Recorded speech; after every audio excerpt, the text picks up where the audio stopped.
are there any thought processes connected with the fear? In other words, what are the thoughts that your mind is producing while you're feeling the fear? Well, fear, anxiety, which is a form of fear, very common. Some people have it, many have it in the background continuously.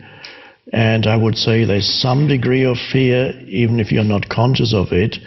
If you're totally identified with the egoic mind, you will have fear, if only in the background, and it may come out in other forms.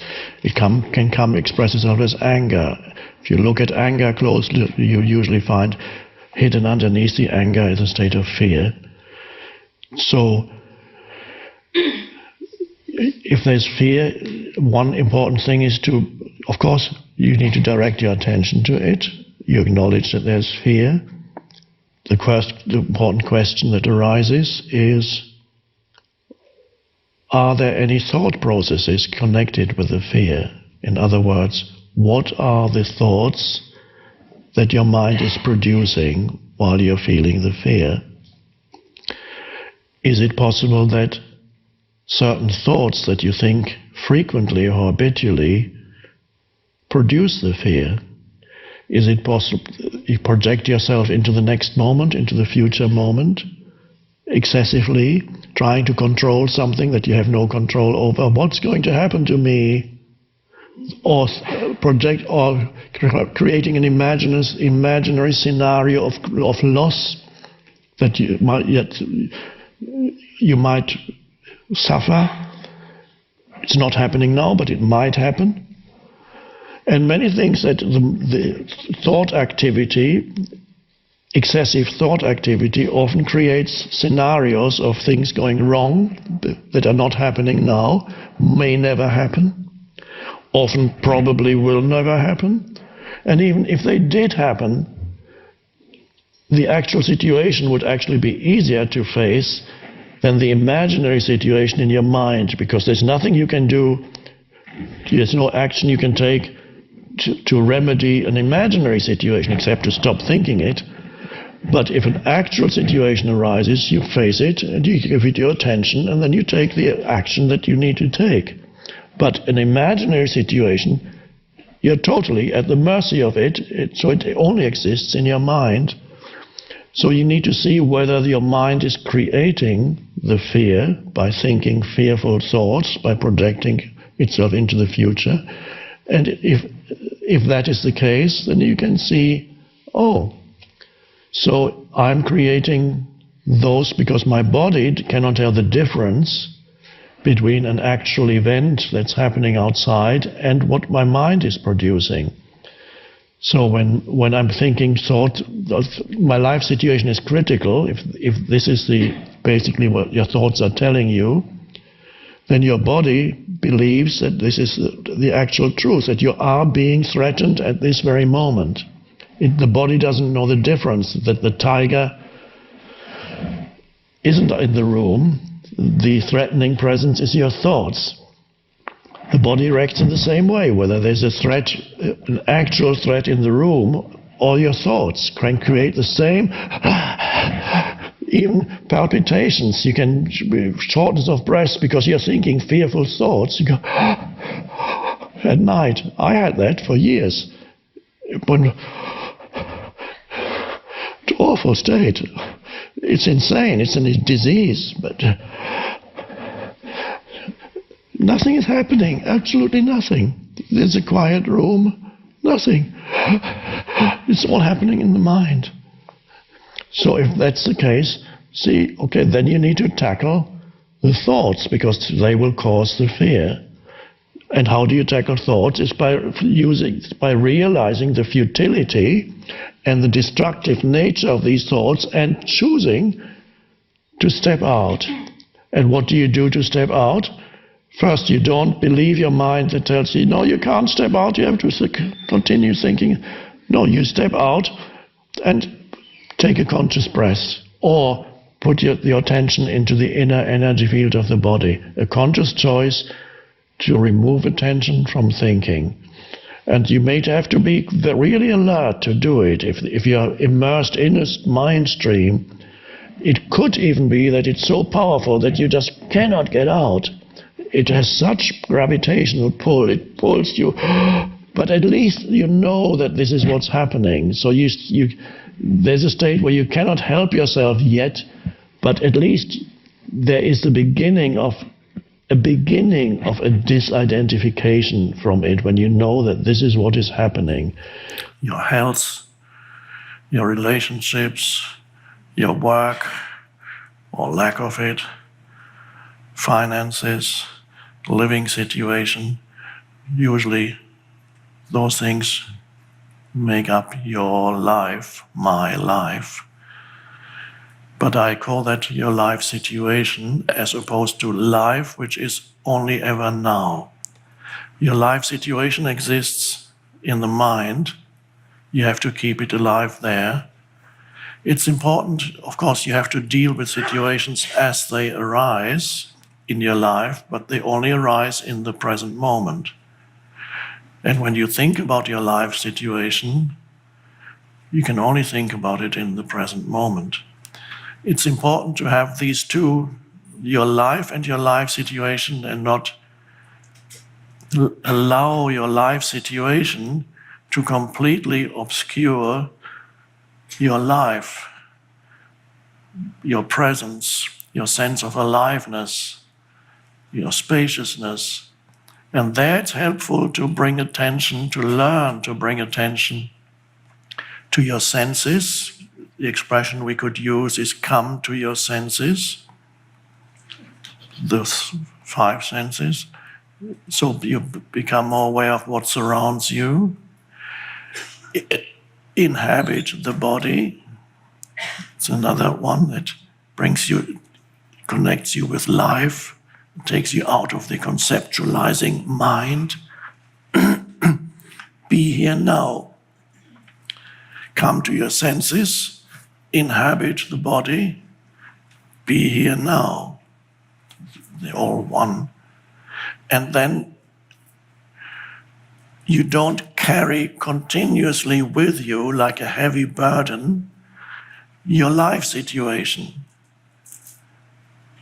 Of course, you address whatever challenges arrive, you deal with them as they arise in the present moment. Occasionally, you might have to do some planning or some strategy, occasionally, but also that happens in the present moment. For the rest of the time, don't allow your life situation to completely obscure, completely stifle your sense of aliveness, your presence in the moment, because then you walk around with the burden of a very heavy personality. Then you don't see what's around you anymore. You can't truly relate to other humans because you have the heaviness of your problematic life situation. And whose life situation is not problematic? It's in the nature of life situations to be problematic. Of course, you arrange your life as best you can, your life situation as best you can. Yes, you may acquire new skills so you can get a better job, or in whatever way you improve or attempt to improve your life situation, find a nicer place to live. Why not? That's all fine. But the expectation that at some point life should leave you alone and not challenge you anymore, and that there's something wrong when life challenges you, that's a delusion. That itself, the unconscious assumption that there's something wrong when life presents so-called problems to you, better word is challenges, there's an unconscious assumption and an unconscious resentment and negative reaction the moment you're faced with a new challenge because of the underlying assumption that these things should not be happening. But no matter how carefully you arrange your life situation, and no matter how much positive thinking you do, which is a nice thing, you will still be challenged by life. You will still experience the polarities of life. You will experience, for example, that every situation, every new situation has its new set of challenges. So to sever the link between the emotion that you feel and your thought processes, what you do is, and this is not pleasant, but it's possible, you place your attention on the emotion, you feel it. It's unpleasant, but it's not going to kill you. A child will probably not be able to do that if it's intense. It might have to escape into some, through dissociation or whatever, possibly. But an adult, fear, it's not going to kill you. It might kill you if you allow it to rise into your mind, because you might even commit suicide if you can't stand this anymore. But it will not kill you in itself. So feel it, and then you shine the light of awareness on it. And you may have to do that a lot. And at first, it's not pleasant, but it's a burning up of the old emotion. And the only way to get rid of it is to accept it as it is right now. If you want to get rid of it, you can't. But that complete acceptance of what is actually the doorway through it. It's the transformation of it. And if it's extreme, that can become your main meditation in life, and that will become your main teacher. And that will bring about your transformation. In some people's lives, there is one huge disability, one huge source of suffering or pain. It could be a physical disability, it could be a situation like being in prison, it could be an emotion like that you carry inside that doesn't want to go away. In certain people's lives, there is one major thing that seems to color your entire life and affect your entire life, and seemingly makes it impossible for you to ever be free or happy or joyful. But if that one thing, if you surrender to it, allow it to be, and make it as a continuous spiritual practice, you need nothing else. That one thing will transform you if you surrender to it. And there will come a point when you are grateful that you had to go through that, because it will have taken you, it will be the greatest spiritual teacher. So there was, I believe, if I remember correctly, even Epictetus, that philosopher, who said, it's not the situation that makes you unhappy, it's the thought that makes you unhappy. If I remember correctly, he was also crippled, he couldn't walk properly, and he was a slave until he became freed. So it's often humans who have one major disability or some huge difficulty in life, and that becomes their catalyst for spiritual transformation. If they can surrender to it, allow it to be. Acceptance, I call it acceptance of the seemingly unacceptable. Stephen Hawking's case, for example, I don't know to what extent he awakened spiritually, but he accepted the unacceptable, and so certain miracles happened. He survived. Just Nobody would have thought it possible. And his life became fruitful, on one level at least. Acceptance of the unacceptable is a great source of grace in this world. It's just a miracle. But it can be an arduous process, especially for this questioner here, who is here. It may take a while. You have to endure it and be with it and surrender to it a lot of the time. And that's your meditation. You don't need transcendental meditation. Your pain, your fear is enough. Be with it. The strange thing is, only by encountering these challenges do we grow in consciousness and generate energy. It awakens us eventually.